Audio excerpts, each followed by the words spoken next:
It's time for Blessed to Play on EWTN Radio, uncovering the role that faith plays in the lives of sports professionals from around the country. And now, here's your host, Ron Meyer. Fire, score! My guest today is a priest for the Diocese of Joliet in Illinois, Father Burke Masters, a.k.a. the baseball priest, is the author of a book. It's called A Grand Slam for God. And if you listen to the open of Blessed to Play, we have the call by the announcer when he hit that grand slam as a Mississippi State Bulldog that led that team into the College World Series. But we'll get into that. First, I want to welcome my friend, Father Burke Masters, to Blessed to Play. Father, welcome to the show. It's good to be with you here today. Now, let's relive that grand slam because it is part of the opening of the show, as I mentioned, and you're playing for Mississippi State, obviously a top-notch program in NC2A baseball. And first of all, I don't think you were a home run hitter. So going into that at-bat, explain the mindset and explain when you made contact, what you were feeling at that time. Yes, so we were down 8-7, top of the ninth inning. We were playing at home, but because it was a tournament, you kind of alternate home and away games. So we were the visitors, and I was already 5 for 5 in this game. And I was 13 for 15 in the tournament at one point. It was unbelievable. I didn't do that in Little League. And so I came up with the bases loaded, top of the ninth inning, 1 out, again, down by a run. And my thought was, I worked the count to 3-1. I thought, if I take a pitch and they walk me, the game's tied. Because the little negative thought, even though almost all of my thought was positive because I was in the zone, I thought if I hit into a double play, the game's over, And so I had this internal conversation. I stepped out of the box and said, no, and the coach gave me the kind of one pitch, one spot sign. If a fastball comes down the middle, swing, And sure enough, Ricky Kimball, who was one of the top pitchers in the country, threw a fastball right down the middle, and I swung. And it was one of those, as you said, I wasn't a home run hitter. I think I hit 5 that year. And one of the home runs broke the SEC hit record in a career. One broke the Mississippi State hit record in a career. And then this grand slam. And as soon as I hit it, I knew it was gone. And most home runs that I hit barely made it over the fence. Yeah. But this one I knew it sailed far over the left field lounge, which is famous there at Mississippi State. And I dropped the bat. I remember looking at the first base dugout where my teammates were, and they just all went crazy, as did the whole stands. There were about 15,000 people at the game. Floated around the bases. I remember shaking Coach Polk's hand around third base. And as I looked up, my teammates were just waiting at home plate, jumping up and down, and something I'll never forget. And so I'm actually going back to Starkville, Mississippi soon to watch a series of baseball games and do a book signing. And people always say, I remember where I was when you hit that grand slam. It's kind of a legendary moment in Mississippi State history. Yeah, that is awesome. And you were seeing the ball, obviously like a beach ball at the time, going 5 for 5. But the law of averages, you think you would ground out to second base or something, not hit it over the fence. I say hitting is such a mental game. And so, when I didn't have to think in those games. So the first game of the series, I was 4 for 5. The next game, I was 2 for 3. And then I was 6 for 6. And then I let off the next game with a hit. So, in a span of less than 4 games, 13 for 15. But then there were other series, where you go 1 for 15 and the ball looks like a pea coming in, going 150 miles an hour. It's a crazy game. Blessed to Play, Ron Meyer. We're chatting today with Father Burke Masters. He's a priest in Diocese of Joliet. He's author of the book, A Grand Slam for God. We're talking about his Grand Slam home run, which led Mississippi State into the College World Series in 1990. I think they beat Florida State. That's quite a program in and of itself. And you went to the College World Series, and so you go to Omaha. You didn't win it, but that's such a great experience being part of the College World Series and playing in that tournament. It was, as a little boy, I'd grow up watching the College World Series and just dreaming about playing in that one day. And when you finally realize that you're there, and that I was most valuable player of that tournament to get there. It was just such a fulfilling experience. Mm-hmm. And, we were happy to be there, but we knew that our dream was to win it all. Mm-hmm. And unfortunately, that didn't happen. We lost to Georgia the first game. They eventually won that World Series. We beat Georgia Southern the next game. We scored 11 runs in the first inning to break a College World Series record, I think, for most runs in an inning. And then we lost our last game to Stanford, which ironically was one of the 3 final schools that I visited to. I visited Northwestern, Mississippi State, and was going to go to Stanford. Mm-hmm. But when I visited Mississippi State, Will Clark, Rafael Palmeiro, Yeah. Bobby Thigpen, Jeff Brantley were all on that 85 team.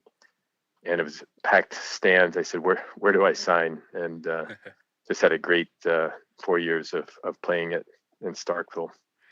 So as a kid, and as all of us who played Little League Baseball, obviously our dream is to play in the show, aka Major League Baseball. And that dream, was close to becoming a reality for you. And you went on after playing at Mississippi State. I think you had a brief stint in the White Sox organization, if I'm not mistaken. But just talk about your dream as a kid, living it out through college and then playing a little bit of pro ball as well. Yeah, I remember. So my parents grew up in Southern Illinois, so they were diehard Cardinal fans. And when they married, they moved to Joliet, getting closer to Chicago Cubs and Sox land. And so we couldn't be Cub fans growing up with parents who were Cardinal fans. But we would go to Wrigley Field regularly. We loved baseball, and we would just root for anyone that was playing the Cubs, ironically. And I remember going to a game as a little boy saying, I'm going to be on that field one day. And like most young boys, I just thought, this is my dream. And until, the White Sox told me that your career is over, I really thought I had a legitimate chance of reaching that dream. Mm-hmm. But as I look back on it, I think that grand slam moment at Mississippi State was God's way of saying, enjoy this moment. This is your big moment in baseball, Mm-hmm. but I've got something better in store for you. And, so I didn't get drafted, signed as a free agent with the White Sox. And what they told me was, they said, Burke, you do everything well, but nothing great. So they rank ball players in 5 categories. And I would say I was probably a little above average in all 5 categories, but I didn't excel in anything like hitting the ball 500 feet or running a 4.2 40, but I was good in everything. But now when I look back, I thank God that I didn't get what I wanted, Mm-hmm. because, being a priest now, I wouldn't trade it for all the money in the world. I still love baseball. It's still a part of my life, but it doesn't have that central place in my life like it used to. Yeah. And we're going to get into that journey in a little while here. The game of baseball, for those of us who played it, it's a game of failure. And if you're really good on the offensive side, obviously you're failing a lot. If you're batting 300, you're failing 7 times out of 10 at the plate. Do you think that sense of dealing with failure, keeping even keeled, did that prepare you for life and also your journey to even transition into even considering the priesthood? Absolutely. There's so many things that I learned in playing baseball and practice and preparation, in winning and losing, in playing with teammates that from many different backgrounds and different personalities. So that's helped me in life to strive for excellence. I want to be the best in everything, not in a competitive kind of way. I just want to be the best I can be. Mm-hmm. And so the discipline that I learned in practicing and playing baseball has carried over into my spiritual life, where Mm-hmm. I invest time in my prayer and reading scripture, and so those kind of things have really carried over. As you say, we're going to talk about how I became a priest, but Mm-hmm. working as a priest now, and I have a staff of about 90 people between my church and the school, and just learning how to work as a team and play together and Mm-hmm. understand that we're all different, and that's okay. And there's going to be times when we lose, so to speak. There's going to be times when things don't go our way, but it's not the end of the world. And that's probably one of the biggest lessons I learned in life in baseball, that, one team is going to finish, winning the College World Series out of probably 300 and some Division I schools. And so we all can't carry off the trophy, but it doesn't mean it's the end of the world, and life goes on. The sun comes up the next day. Indeed. Yeah, that sense of being magnanimous, I mean, that's not in conflict with pride. I mean, I think that's what God calls us all to do, right? To give our best in that sense of pursuit of excellence, no matter what we do, and to the best of our ability. And like you mentioned, we're not always going to win the championship, but life goes on. There's something we have to take away from that's going to better us as a human being on this earth that we're living in. Now, what's interesting also as we start to get into your journey is that you went to a Catholic high school, but you weren't Catholic. So when you went to Providence Catholic High School, how important was that just to be in the Catholic environment? Did that formation rub off on you, and even considering when you converted later on? Oh, it did. I went to a Catholic high school because they had the best baseball program in town, and honestly, they had better academics than the public schools as well. It was just a good fit. But for the first time, I met priests and nuns and the Catholic Church. I went to Mass once a month, maybe a little bit more, and that formation really intrigued me. I grew up in a Christian home, but really non-practicing. But I saw in the coaches and teachers and even other students there this genuine love for one another that, I think my teachers cared about me in grade school, but there was a different sense in this Catholic environment. And it really attracted me. Like, they had something that I wanted. I was a good baseball player. I was a good student. I had good friends, but I knew that there was something missing in my heart. And when I finally encountered Christ through reading the scriptures and theology courses and going to Mass, I realized, like, he's the one I've been missing in my life, and I couldn't get enough. Blessed to Play Ron Meyer. We're chatting with Father Burke Masters, author of the book A Grand Slam for God. And before we go to the break here, I have to ask you, who was the ball player in your life that you looked up to and as a kid wanted to emulate? So the two that come to mind, the first one was Mike Schmidt. I remember going to see the Phillies play the Cubs, and it was one of those games where he hit 3 home runs, and I thought, I became a Phillies fan, actually, and still am to this day. And then the second one for the Cubs would be Ryne Sandberg. A lot of people said that my game kind of followed his. I didn't have his power, but just a good, steady player, even keel, and I just wanted to be like him as on the baseball field, and I've had the opportunity to meet him off the field as well. Just a good, genuine guy. All right, let's take a break. On the other side, we'll continue our discussion with Father Burke Masters. He's the author of the book A Grand Slam for God, when Blessed to Play returns after this.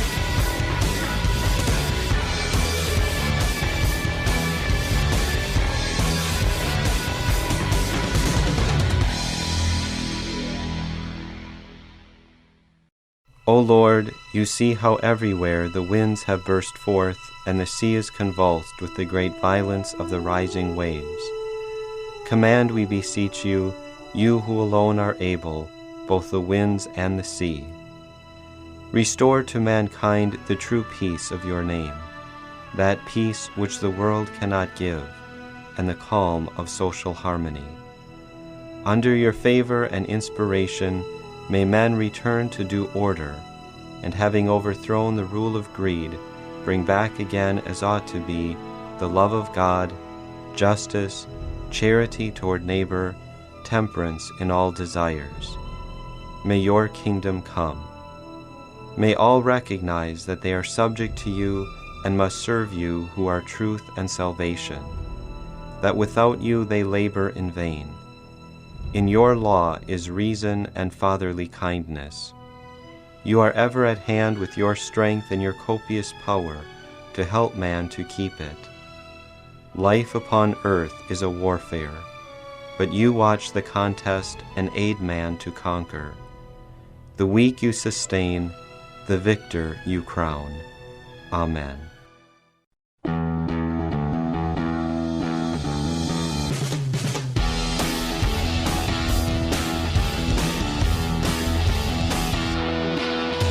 Welcome back to Blessed to Play. Ron Meyer, joined today by Father Burke Masters. If you listen to the first half of the show, you know that, he was a pretty good baseball player. In fact, the opening of Blessed to Play, we have the announcer describing his grand slam that led the Mississippi State Bulldogs into the 1990 College World Series. He won the game for the Bulldogs and played some pro ball for a little bit and then got the call. And we're going to talk about how he got the call. All right, so you play minor league baseball and you get into the working world. Something happened during that period of time before you entered Mundelein Seminary in Illinois. It did. So I worked as an actuary for a short time. I majored in math in college. I love math. And I was making good money as an actuary, but I realized this wasn't my calling. And so I did some research and I thought I can become a major league general manager. And I got my master's degree from Ohio University and started working in sports management. Started working for the Kane County Cougars, a minor league team here in Illinois, and worked there 4 years, loved it, had a job offer with the Florida Marlins. One of my college roommates had become a major league baseball agent, was looking for a partner in the business. And then my girlfriend invited me to go to adoration. Mm-hmm. And it was in that time of adoration, we would go weekly for an hour. And in that silence, I started to hear God's voice, not audibly, but in my heart. And God was saying, I want you to be a priest. And it definitely was a calling because I didn't want to be a priest. It wasn't something I went looking for. But every time I would go to pray, the thought of priesthood would rise to the surface. And so I thought, God, if you want me to be a priest, you have to make it clear. And so people started coming up to me saying, I think you'd make a good priest. And I believe God speaks to us in our hearts through prayer, but he also speaks to us through other people. And it was like, if I can use a basketball analogy, he was putting the full court press on me. And so eventually I thought, okay, God, I'll give it a try. I'll go to seminary for 1 year. And I don't think I'm going to like it. And then I'll go back to Stephanie, my girlfriend, and our plans together. And I entered Mundelein Seminary in 1997. And I just felt this overwhelming peace when I entered. I thought, this is what God has created me to do. Yeah. So I want to get a little bit real about this because it might be a young man listening to this show. When you went into the seminary, did you still have doubts as you went along? Is it, or you had this overwhelming consolation that I'm going to be a priest, I'm going to be a priest? Talk about that journey and some of maybe the conflicts that have happened in your life during that time. Yeah, it's a great question. Even though I felt overwhelming peace when I entered, my mother was diagnosed with cancer at the end of my first year. So seminary for me was a 5-year process. And my mother died after my first year of seminary. And I went through a faith crisis. I remember when we buried her, I was hoping to see, her soul rising or see angels or something. And I saw nothing. And I really came into this kind of existential doubting, like, God, are you real? I'm giving you my life as a priest, and now you take my mother, the closest person to me in my life. And so I was really close to giving up on the church, on God, on the priesthood, everything. But little by little, God was showing me that he was with me. One quick example was my mother appeared to me in a dream a couple months after she died, and people can say it was just a dream, but I know God was speaking to me. My mother she died at age 57, which is young. But in this dream, she was about 25, beautiful as ever. She was rocking a baby in her arms. And I have 2 older brothers that are living, another brother that was stillborn. And I believe that was my brother that I'd never met. And in this dream, she looked at me with this beautiful smile and she said, Burke, heaven is real, Jesus is real, and don't stop what you're doing. It was like she knew, I was ready to throw in the towel.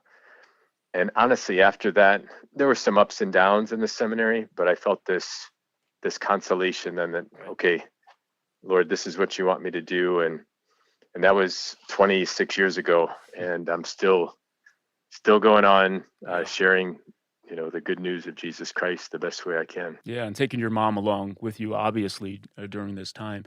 And in the book, Father Burke has some great anecdotes especially of his girlfriend and what happened with that situation. And I'm not going to have you talk about that. People are going to have to go buy the book to find out. But it's an awesome story. But I want to move ahead now to you being a priest. 22 years, and you never got on the field as a Major League Baseball player, but you did get on the field as a Major League Baseball chaplain with the Chicago Cubs. So here you go, Father Burke. Your Major League Baseball dream did, in fact, come true. It did. Yeah. So I was ordained a priest in 2002, and I thought I'd given up my career in baseball, given up career in, with my girlfriend, everything. I'm like, God, I've given up everything for you. And what's in it for me? And what I sensed God was saying is just trust me. So 2013, I got a call from Ray McKenna, who we both know well. And he said, Father Burke, we hear that you played baseball and we need a Catholic chaplain for the Chicago Cubs. Mm-hmm. I'm like, that's awesome. I'm not a Cub fan. I have become a Cub fan. I always say I've had two major conversions in life, and the harder one was becoming a Cub fan. But I'm all in now. So Joe Madden, as you know, is the manager of the Cubs in 2016. And he said he went to Catholic schools all the way through. He said, Father Burke, priests have impacted my life greatly. You have free reign here with the Cubs. In fact, do you want to practice with the team tomorrow? I said, are you serious? So the next day I'm on the field, full uniform. I'd become friends with Miguel Montero, and we're playing catch on the field down in Mesa, Arizona. Batting practice starts. And I go in the outfield, and I'm talking with Kyle Hendricks, one of the pitchers for the Cubs, who I think maybe the only guy still on the Cubs from that 2016 team. And as we're talking, these tears start to roll down my face. And it was like, God, my first thought was, there's no crying in baseball, And then my next thought was, it was like God was saying, Burke, this was your dream to be a Major League Baseball player. I remember that as a young boy. But now you're living my dream as a priest, and you get to do it in the major leagues. And it's as if God has shown me that when we're generous with the gifts and talents God has given us, and when we follow his call, his will for our lives, he doesn't take away what we love, but he takes it, blesses it, multiplies it, and gives it back to us in ways that we never imagined. And when I wrote my book, I thought, it almost seemed like somebody else's life because it's such an amazing story, but it's what God has done in my life. And I always say everybody out there has a story to tell. And when we give our lives over to God, it's an amazing journey. Yeah, indeed. Blessed to play Ron Meyer, chatting today with Father Burke Masters, a.k.a. the baseball priest. He's the author of the book, A Grand Slam for God. Now, Father Burke, you look at the world through a different set of lenses that I can't, and most people can't who aren't a priest. What, when you look through that lens, what can you share with us that inspires you about humanity and maybe some of the struggles as well? Yeah, a couple important lessons I've learned in the way I view the world. One is I've come to understand that not only am I a beloved child of God, and that's groundbreaking, but that everybody else is as well. I used to think there were just like really bad people out there, but I think there's wounded people, that every person is a child of God, but we act out of our woundedness. And so I always try to see the best in other people, to try to see that, that people are like a treasure chest. Sometimes they have a very hardened shell, but inside there's a treasure there. And as a priest, that's what I'm always looking for, is to say, how can I bring the love of God into their lives? And I see people where that outward shell starts to melt, and the beauty and the goodness of people start to shine through when they experience the love of God. Now, there may be some young, both boys and girls listening to this show who want to be or are competitive athletes, and maybe there's a mixed message out there in their environment or the world that they live in, that being competitive and have a life of faith are not compatible. What say you when you hear something like that? Yeah, there is a kind of a prevailing thought out there, right? That faith and sports or competitiveness and faith are incompatible.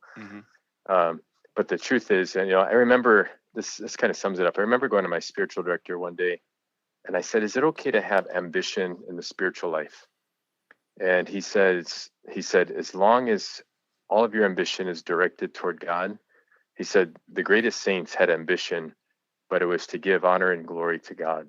Mm-hmm. And so he says, use that competitive nature that you have, use that drive that you have to do all for the glory of God, as St. Ignatius would say. And so that's always a great reminder for me that whenever I start to turn, that glory inward and try to have people honor and glorify me, that's when I get into trouble. But when everything I have, the